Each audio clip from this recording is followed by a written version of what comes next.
बिस्मिल्लाहिर्रहमानिर्रहीम। अस्सलामुअलैकुम। नाज़रीन कराम, इसराइल और अमेरिका की जानिब से हमास को ख़त्म करने का मंसूबा तैयार कर लिया गया है। पहले ही 11 रोज़ा जंग के दौरान कोशिश की गई कि किसी तरह से हमास की लीडरशिप को शहीद किया जाए, मगर इन 250 शहीद शुदा फ़लस्तीनियों में से सिर्फ 11 वो हमास मुजाहिदीन हैं जो इसराइल के साथ लड़ते हुए शहीद हुए। अब इसराइल नए प्लान के साथ गजा में काम कर रहा है, जिसमें अफसोस के साथ कहना पड़ता है कि अरब ममालिक भी उसका साथ दे रहे हैं। इमदाद के नाम पर यूएई के इंटेलिजेंस एजेंट डॉक्टरों की शक्ल में दाखिल हुए हैं और उन्होंने हमास रहनुमाओं की मुखबरी की है। इसी तरह मिस्र ने हमास की ताकत की अलामत सुरंगों को तबाह करने के लिए इसराइल का साथ देने का ऐलान किया है, जबकि दीगर अरब ममालिक भी किसी न किसी रंग में हमास को ख़त्म करने के दरपे हैं। सूरत हाल बड़ी अजीब हो चुकी है, जिस पर हम आज की वीडियो में बात करेंगे। ताहम वीडियो की तफसील में जाने से पहले आप दोस्तों से गुजारिश है कि हमारे चैनल को सब्सक्राइब करें, बेल आइकन पर क्लिक कर लें, ऑल नोटिफिकेशंस को ऑन कर लें ताकि हमारी नई आने वाली वीडियोस आपको बर वक्त मिल सकें। नाज़रीन कराम, इसराइल और अमेरिका की जानिब से हमास को दीवार से लगाने का मंसूबा कर लिया गया है। 11 रोज तक गजा की मासूर पट्टी पर आतिशो आहन की बारिश बरसाने के बावजूद इसराइल अपने अहदाफ हासिल करने में कामयाब ना हो सका। इस वहशियाना बमबारी से सिवाय 11 जिहादियों के बाकी शहीद होने वाले 265 अफराद सब आम शहरी थे।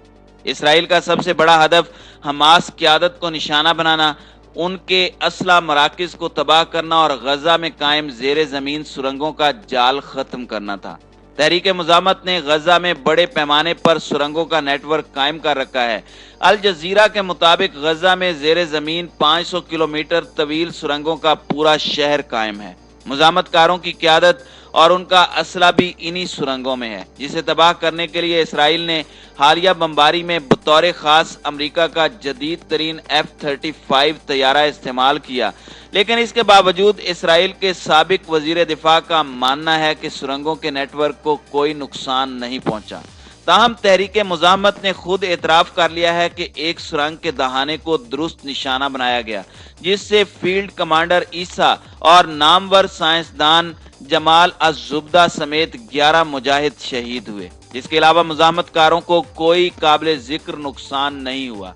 उनके राकेटों और मिसाइलों की सलाहियत भी बदस्तूर मौजूद है, जिसका अंदाजा इस बात से लगाया जा सकता है कि जंग बंदी का वक्त शुरू होने से 1 मिनट कबल आखिरी रॉकेट दागा गया।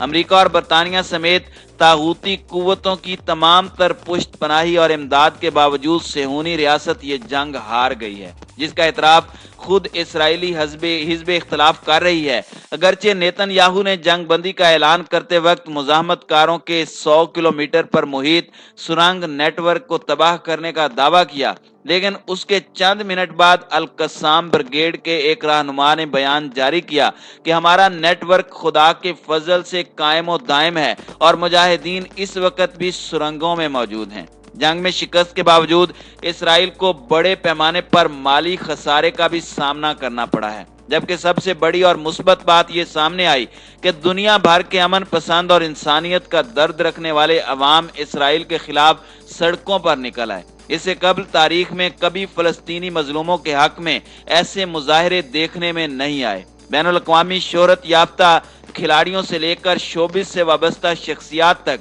हर शोबा जिंदगी से ताल्लुक रखने वाले लोगों ने मजलूमों की हिमायत और जालिम से नफरत का इजहार किया। नाज़रीन कराम, हर तरफ से जिल्लत और रुसवाई से दो चार होने के बाद अब इसराइल ने एक और चाल चलना शुरू किया है। एतवार को इसराइल की अस्करी और सियासी क़यादत ने मुस्तकबिल का लाहे अमल तय करने के लिए सर जोड़ लिए और एक निकाती एजेंडा हमास को सियासी तौर पर दीवार से लगाने की हिकमत अमली मुरत्तब करना था।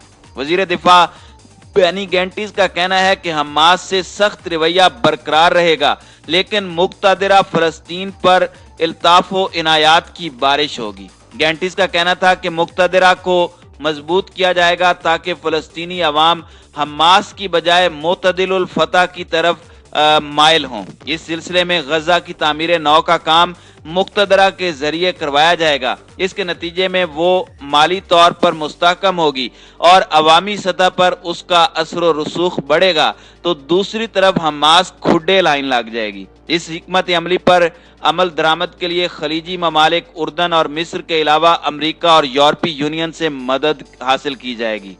गेंटेज ने इस हवाले से कतर का खुसूसी जिक्र किया, जो मौसूफ के ख्याल में गजा को सबसे ज्यादा माली इमदाद फराहम करता है। नाज़रीन कराम, वाज़ेह रहे कि गजा पर हमास का होल्ड है और हमास इसराइल का वजूद ही तस्लीम करने से इनकारी है।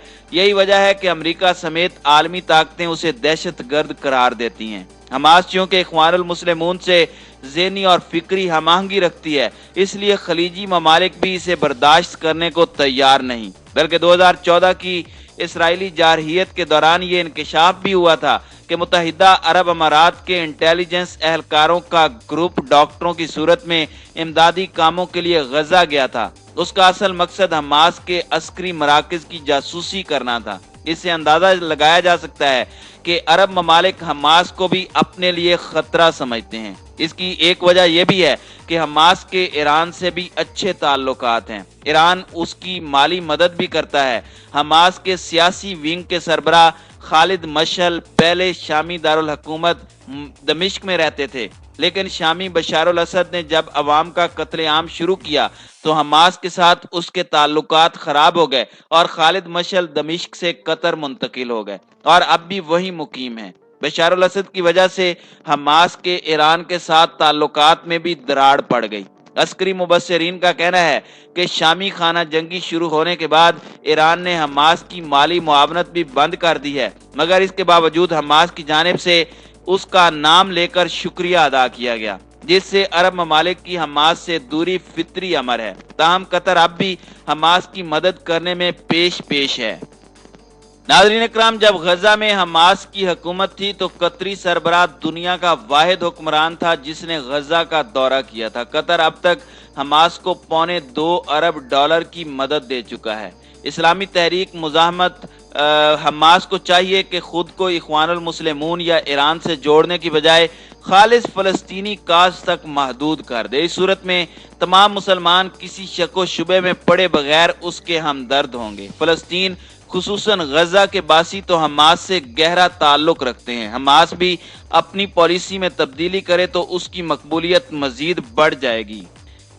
इसराइल इसे दीवार से लगाने की हर मुमकिन कोशिश करके देख चुका है। इस बार भी खुदा ने चाहा तो उसे नाकामी ही होगी। नाज़रीन कराम, इस जंग बंदी के बावजूद आज भी इसराइल फलस्तीनियों पर जुल्म कर रहा है और उसे बेदखल कर रहा है। अरब ममालिक की नाक के नीचे बरसों से फलस्तीनी इसराइल के मजालिम सहते हुए देखे गए। एक तरफ मगरिब की दोगली पॉलिसी, जबकि दूसरी तरफ मुसलमानों की धोखादे पॉलिसियों ने फलस्तीनियों को मुसलसल मजालिम के साए तले जीने पर मजबूर रखा, इस उम्मीद पर कि एक दिन मुसलमान अपने मजलूम फलस्तीनी भाइयों के हुकूक के लिए खड़े होंगे। लेकिन अफसोस, मुसलमानों बिलखुसूस अरब ममालिक ने तोते की तरह आंखें बदल कर फलस्तीनियों को तनहा छोड़ दिया।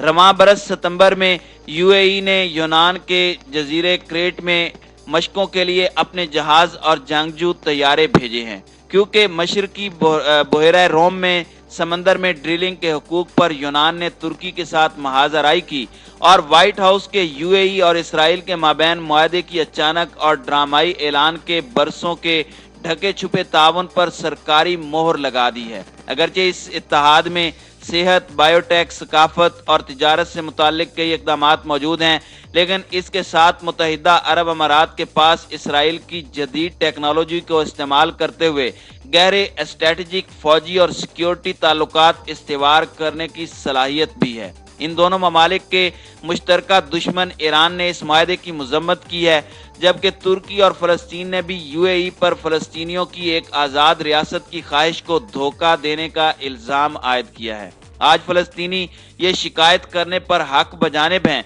कि अमारातियों को अब आसानी के साथ इसराइल का दौरा करने की इजाज़त है, लेकिन हमें अभी भी अपने मुल्क में नकलो हरकत की आज़ादी नहीं है।